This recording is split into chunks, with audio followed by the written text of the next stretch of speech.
நம்ம நடத்தணுமே. தலைவர் தளபதி தலைமையிலே தலைவர் தளபதி வழிகாட்டுதலின்படி இந்து சமய அறநிலைத்துறை சார்பில் நடைபெற்றது பழனியிலே திருக்கோயிலில் முருகன் மாநாடு. அது மாநாடு உலக நாடு முழுவதும் முருக பக்தர்கள் வந்தாங்க. அடட அந்த மாநாடு அப்படியே கண்ணிலே இருக்குதியா. என்ன சொற்பொழிவுகள், என்ன சொற்பொழிவுகள். அந்த மாதிரி நடக்க போகுது. பூரா பிஜேபி சங்கி பசங்க வரப்போறாங்க. அந்த பவன் கல்யாணுங்கிறான் பாரு சங்கி ஒருத்தன் துணை முதலமைச்சர் அவன் வரான்.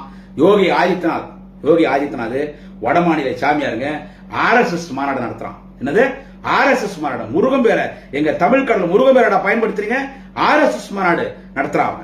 அங்க நடத்துறது RSS மாநாடு. அதுக்கு முருகன் பெயரை பயன்படுத்துகிறான். இதுக்கெல்லாம் முடிவுரை திமுகவுக்கு முடிவுரையா?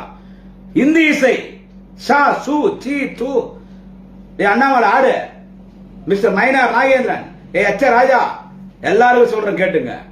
2026 தேர்தலோட ஒருத்தர் 2 பேர் பிஜேபியில அத்தனை பேர் கதை உங்க சங்கிகளுக்கு சங்கு ஊதுறண்டா. எங்க திமுக பத்தி பேசுறதுக்கு அந்த ஷா சு சி து அமித்ஷாக்கு எந்த தகுதி இல்ல, எவனுக்கு எந்த தகுதி இல்ல. 2026 கில்லி அடிக்கிற மாதிரி அடிக்கிறோம்டா. 234 ஜெயிச்சாலும் ஜெயிப்போம். நாங்க தான் ஆட்சிக்கு வரோம். உங்களை அடிக்கிற பாரு.